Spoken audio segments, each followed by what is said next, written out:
What is going on, ladies and gentlemen? Welcome back to the channel. My name is Paul. This is the Leeds Therapy. Thank you for stopping by. I really do appreciate it. I hope you're doing well. Excuse me.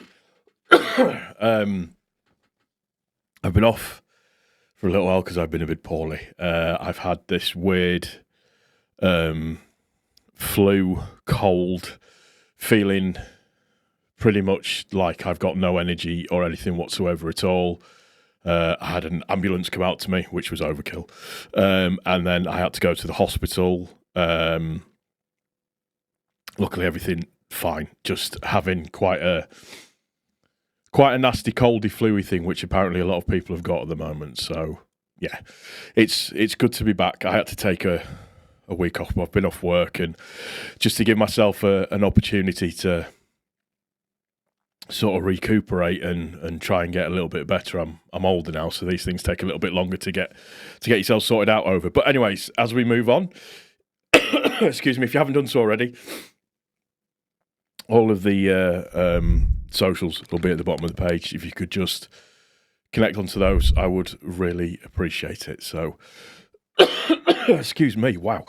So, yeah, what a game to come back to overall. I think wasn't expecting that. That is a phenomenally good game, phenomenally good performance. Everything that everybody did was brilliant. The whole game itself was just fantastic from start to finish. Overall, from minute 6 when we scored the first goal to minute 90 plus 4 where Perot makes it 7-0. Just brilliant, absolutely brilliant. And it's not even as if we've been threatening to do that type of thing and to score that many goals in a particular game. I don't think anybody saw this coming. We know we're a good footballing side. We know what our capabilities are. We know what we can do in a game. We know what each player brings to the table in terms of what they can do. There is... excuse me, there's a couple of players who probably owed us a little bit of a performance. And one of those definitely being Pirro.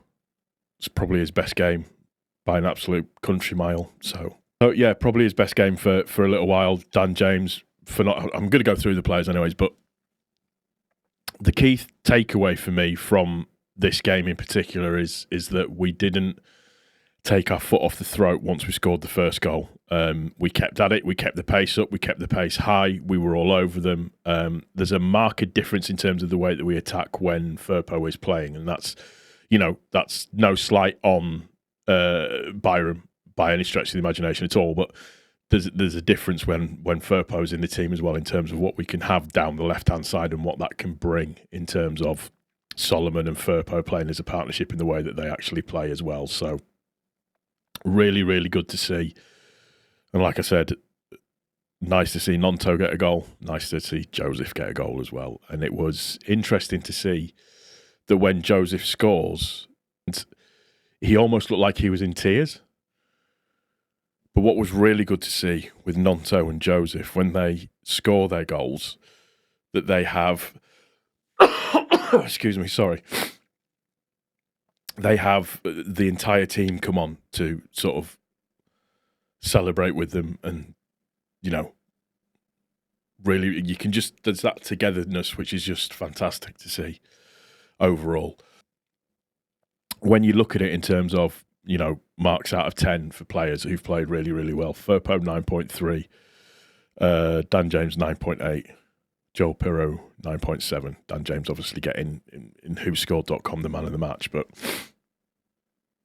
just brilliant all round. Meslier didn't have much to do, but what he did do, he did very well. Firpo, phenomenal. 3 assists, great. Really good attacking down the wing. Ampadu, it's just Ampadu. Rodon at this point is just Rodon. Bogle at this point is just Bogle. And then you've got Rothwell and Tanaka, who are just different gravy. Tanaka pretty much in the first half was acting like he'd had a cigar and a glass of wine, and that was how he was playing the first half completely, and it was lovely to see. Solomon now really looks like the player that we all thought he would be in terms of attacking prowess, what he can bring to the table. excuse me, all of that kind of good stuff. So overall, I'm pleased with that. Aronson, he's just brilliant.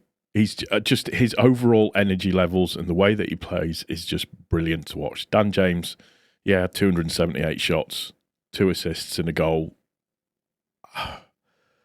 There is nothing bad that you can say about Dan James. He's just brilliant. Took his goal really, really well in the second half. Peru was great. I thought linked play really well. I thought he looked up for it. He looked like he wanted to really sort of stake his claim on the actual game itself, which was really, really nice to see. Penalty, brilliant. Goal, brilliant.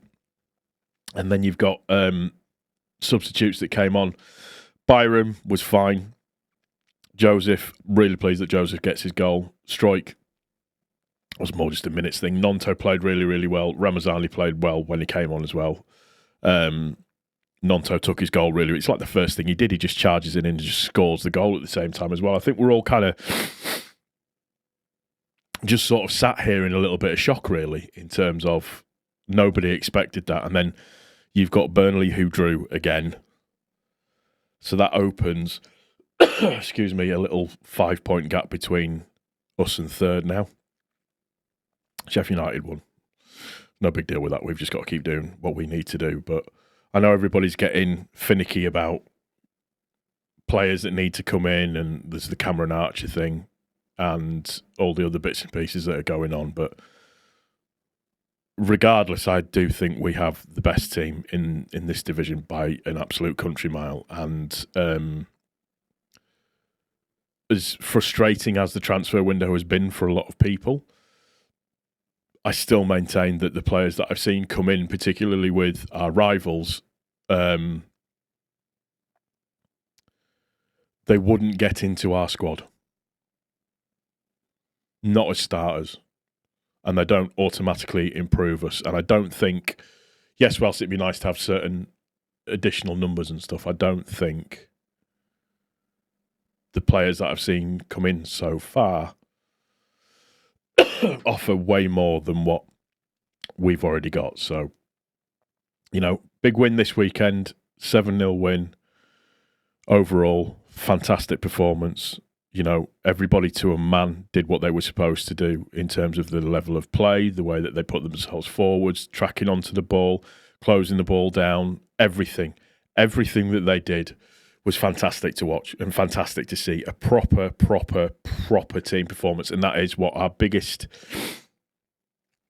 victory since 1972 when Don Revie was still in charge. So how can you not be happy at that? Just be happy with it. It's the Magnificent Seven. The fact that we've 6 different scorers, 7-0 and 6 different scorers as well, speaks absolute volumes. The fact that Solomon, James, Aronson, Pirot all score. And then you take off Solomon, Aronson and James, and then you've got Joseph that scores coming on, and then you've got Nonto that scores coming on.